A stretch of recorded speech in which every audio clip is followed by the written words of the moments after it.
Good morning. Good to see each of you here this morning.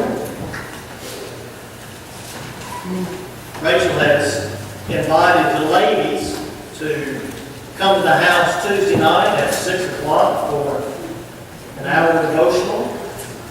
Bring some finger foods that you can snack on while you have that devotional, but ladies, if you can make it Tuesday night at 6 o'clock. We begin each month this year studying from the Gospel of Luke. I was gone the first Sunday of the Gospel meeting. Last Sunday was Mother's Day, which still happened to come from Luke. But that put this particular lesson off to the third Sunday of May. And this year sure is flown by flying by, isn't it? Here it is, the third Sunday of May already. 2013 is flying by. How many of you have ever been whitewater rafting? Any rafters? A few of you. When I was in junior high school, we lived in North Georgia.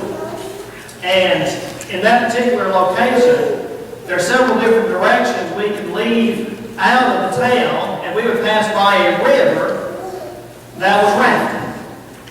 And early on, of course, you would drive by the roads around those mountains, just 2-lane roads, and then there's a cliff, and then the river down there below, and so you could look at the rapids as they were going by over the white water, the rapids, and I wanted to do that. And then an opportunity came for me to join 4-H, and when I was in 4-H, we went to a wilderness survival camp, and we got to do some things like that, rock climbing and canoeing and whitewater rafting. And that was my first experience. But I've been several times since then. I've canoed the Ocoee River. If you have been in East Tennessee, you may have been around the Ocoee River. I've canoed the Hiwassee River, which was the first one I canoed. But then Rachel and I, on one of our anniversaries many years ago, rafted down the Cumberland River. Whitewater rafting is like riding a roller coaster in nature. It is exhilarating. And I can't swim, but I enjoy rafting. But the thing about getting on a raft and going down the rapids is you don't get off. There's no exit, at least none that you want to take.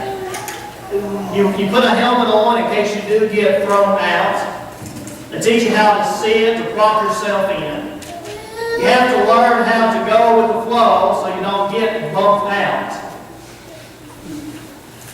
But it is fun to go through that excitement. And if you don't get bumped out, or if you don't toss your cookies on the way down, you really enjoy the excitement once you get to the bottom. But you can't get off. Once you get on and you get started, there's no turning back. It's like getting on a roller coaster. You might go to Kings Island and ride the Diamondback and get up there at the very top right before it hits that first downhill ride. You might say, okay, I don't want to go any further. Well, that's too late at that point. You're going to have to, once you get strapped in, you're on until the end. Discipleship with Christ is the same way. Another way to illustrate this is the biblical teaching on marriage. Of course, when God joins a man and a woman together, Jesus says, let no man separate.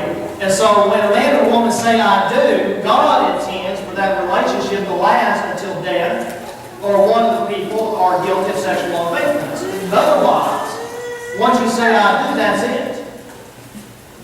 God does not intend for that relationship to end with His approval.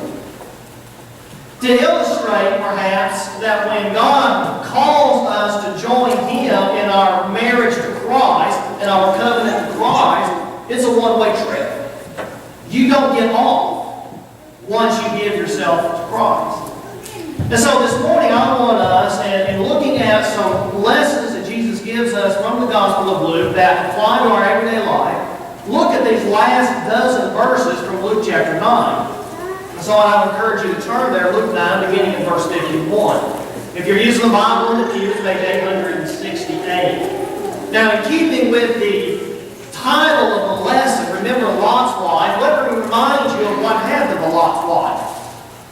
The story is told in Genesis chapters 18 and 19. Lot, who is Abraham's nephew, has gone to live in the city of Sodom. The land there was fruitful. It was a great place to raise crops and to raise cattle. But the people there were very wicked. And God's patience with the people from Sodom had run out. And so God sent some angels from heaven to go to Sodom to save Lot and his wife and his family. And so in Genesis chapter 19, the angels come to Lot and they tell Lot that they are sent there by God to destroy the city. And Lot says, well, come in and stay with me. And the angels, and they are appearing as human beings, they say, no, we'll stay outside. Well, Lot knows what kind of neighbors he has. Lot says, no, you don't stay outside, you come in. And so they come in to stay with Lot and his family. Well, the men, the males of Sodom, come to the door and they want Lot to send the strangers out because they want to sexually abuse them. And that's where the word sodomized comes from, the city of Sodom. Well, Lot won't let that happen. The angels, as the men try to break in the door, force themselves on Lot's visitors. The angels strike the men with blindness. The next morning, the angels tell Lot, okay, let's get your family together and let's leave because we can't destroy this city until you get out. And so Lot talks to his daughters, he has two, and he talks to his daughters' fiancés, and they laugh at him. They don't serve the same God that Lot serves. And so they laugh at Lot. So Lot says, okay, you can stay here. He gets his two daughters and his wife, and they start to head out of town. Now the angel says, you go to the mountains and don't look back.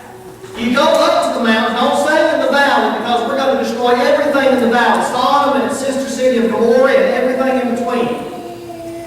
And so Lot and his wife and his two daughters head out to actually, Lot negotiates with them and they give him permission to stay in a city called Zoar. So they go out to the city of Zoar, but on the way, Lot's wife tries to get out of the raft.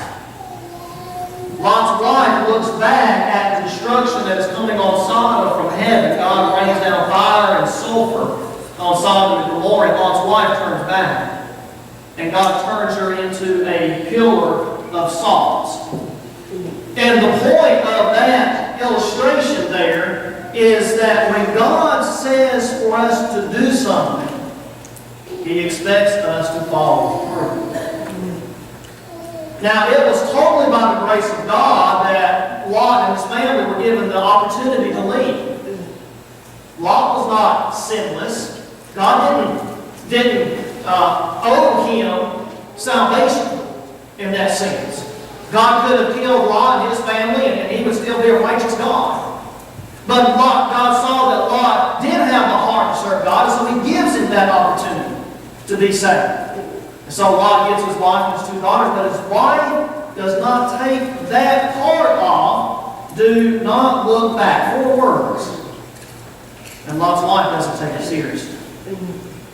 And so as we look through these examples of discipleship at the end of Luke chapter 9, in the back of our minds, I want us to remember Lot's wife. Once you get on the train called Christianity, there's no getting off. Let's look at the text now. Luke chapter 9. Let's begin reading verse 51. When the days were approaching for His ascension, He was determined to go to Jerusalem. Now notice that point right there. And if we want to stay faithful to God until death comes, or until Jesus comes, whichever happens first, we've got to have the same mentality, the same mindset that Jesus has right here in verse 51. Now, if you're using the English Standard Version of the King James Version, which translates this phrase literally, the Bible says Jesus set His face to go to Jerusalem. Now, when I was in 4-H, I heard a bazillion speeches, motivational speeches. And one of the messages was to us young people was, you put your eyes on your goal and you won't see the obstacles around you. And that's what Jesus does here. You see, Jesus has just had the experience of the Transfiguration. We talked about that in our Bible class upstairs this morning. And if you look at verse 31, which is Luke's account of the Transfiguration, Moses and Elijah are standing there on the Mount of Transfiguration talking to Jesus about his departure. The Greek word is Exodus. We have a book in the Bible called the Exodus, don't we? Which is about the leaving of the Israelites out of slavery in Egypt. Moses and Elijah were talking to Jesus about his departure, his coming exodus from this earth, coming crucifixion. And so in verse 51 now, Jesus has started his trip to Jerusalem, to his exodus. He knows his departure is coming. And he won't be deterred. Verse 52, he sent messengers on ahead of him, and they went and entered a village of the Samaritans to make arrangements for him. He needed to pass through this village in order to get to Jerusalem. But they did not receive him because he was traveling toward Jerusalem. We understand that the Jews and the Samaritans hated each other. The Jews were thankful that they weren't Samaritans. They prayed to God for that. The Samaritans equally hated the Jews. And so when the Samaritans saw that Jesus was intending to go to Jerusalem, then they were not going to let him pass through their village. When his disciples, James and John, saw this, they said, Lord, do you want us to command fire to come down from heaven and consume them? And Jesus turned and rebuked them and said, you do not know what kind of spirit you are of, for the Son of Man did not come to destroy men's lives, but to save them. And they went on to another village. Now, maybe what James and John are thinking about here is the occasion in the life of the prophet Elijah, 2 Kings chapter 1, where King Ahaziah has fallen through some lavish work in his house and he's become sick. And he sent some messengers to the god of the Philistines named Beelzebub. Well, Elijah intercepts those messengers and he sends them back to the king saying, is there not a God in heaven that you can't ask him? Why are you going to seek advice from this false god? Well, King Ahaziah is mad at Elijah because he keeps preaching that he needs to repent. And so he sends a captain with some 50 of his soldiers to go arrest Elijah, no doubt with the intention of putting him to death. And so the captain comes to Elijah and he says, "O prophet of God, come down and speak to King Ahaziah." And Elijah says, "If I am truly a prophet of God, may fire come down from heaven and consume you and all your 50 soldiers." Well, guess what happens? Elijah is in fact a true prophet of God, so fire comes down from heaven and consumes the captain and his 50 soldiers. King Ahaziah hasn't learned his lesson yet. He sends another captain with 50 soldiers to arrest Elijah. And Elijah again says, "If I'm a true prophet of God, may fire come down from heaven and consume all of you." And that's what happened. The third captain is smarter than the king. The third captain comes to Elijah, in essence, on his knees, saying, "I beg you to spare my life and my soldiers' lives, and come see the king." You see the humility there? Not humility towards Elijah, humility towards him as a messenger of God. And so Elijah comes down and he goes to King Ahaziah and tells him God's going to kill him for his disobedience. James and John apparently have that same mentality towards these people in Samaria. And they are what I am calling aggressive disciples.